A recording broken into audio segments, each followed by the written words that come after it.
இன்றே டவுன்லோட் செய்து உங்கள் ஃபேவரட் ஷோக்களை என்ஜாய் பண்ணுங்க. வெற்றி, சொல்லுங்க சார். யார் உங்களை கடத்தினாங்கன்னு அடையாளம் சொல்ல முடியுமா? அவங்க முகம் ஞாபகம் இருக்கா?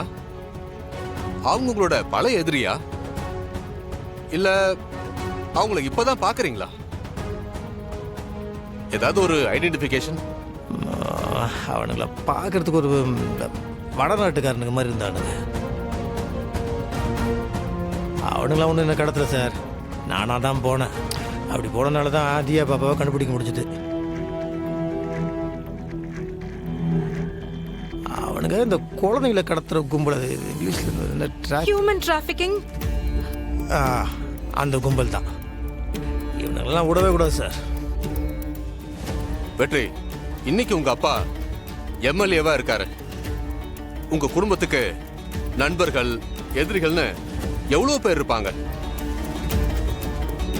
பதவியில் இருக்கும்போது தான் உன்னை விட அதிகமா கவனமாவும் எச்சரிக்கையாவும் இருக்கணும். கொஞ்சம் கவனமா இருங்க. கண்டிப்பா அவங்க யாரா இருந்தாலும் எங்க இருந்தாலும் கண்டுபிடிக்க ட்ரை பண்றோம். தாராளமா சார், நீங்க பண்றதை நீங்க பண்ணுங்க, அதில் நான் தலையிடல. ஆனால் அது வரைக்கும் நான் சும்மா இருக்க முடியாது இல்லையா? அவனுங்க என் புள்ள மேல கை வச்சிருக்கானுங்க, விட மாட்டேன் சார். உலகத்துல எந்த மூலையில் இருந்தாலும் அவங்கள தேடி கண்டுபிடிச்சு அடிக்கிற அடியில நான் பாத்துக்கிறேன். டேய், உனக்கு எதுக்குடா இந்த வேலையெல்லாம்? அதான் புள்ளைய காப்பாத்திட்டல. போலீஸ் எல்லாம் எதுக்கு இருக்காங்க? எல்லாத்தையும் அவங்க பாத்துக்குவாங்க. இங்க பாரு, மறுபடியும் ரிஸ்க் எடுத்து பிரச்சனையில மாட்டிக்க போறியா? மா, என்னம்மா பேசிட்டு இருக்கீங்க? என் பொண்ணு மேல கை வச்சிருக்காங்கம்மா, பார்த்துட்டு சும்மா இருக்க முடியுமா? நம்ம குடும்பத்தை பத்தி தான் தெரிஞ்சுதான் கை வச்சிருக்கான். சரிம்மா, நம்மளுக்கு எல்லாம் இருக்காங்க, உடனே போலீஸ்ல வந்துட்டாங்க. இல்லாதவங்க எத்தனை பேர் மேல கை வச்சிருப்பான் அவன்? அந்த குழந்தைங்களா பாவம் இல்லையா? அவனுங்களை பிடிச்சி அடிக்கிற அடியில இனிமேல் எந்த குழந்தை மேலேயும், நம்ம குழந்தை மட்டும் இல்ல, எந்த குழந்தை மேலேயும் அவன் கை வைக்க கூடாது. அந்த பயம் வரணும் சார்.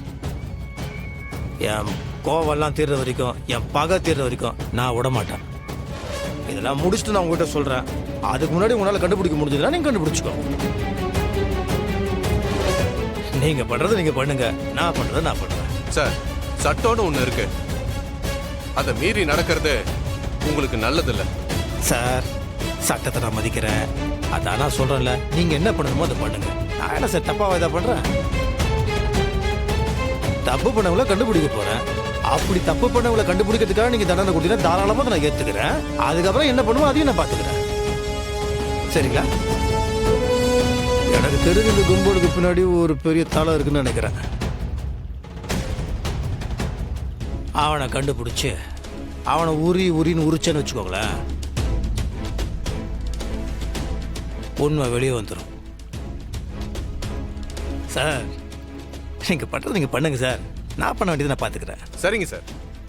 ஒருவேளை இது தொடர்பா ஏதாவது உதவி வேணும்னா என்ன கேளுங்க. எங்களுக்கு சிக்கலை கொடுத்துறாதீங்க. நன்றி சார்.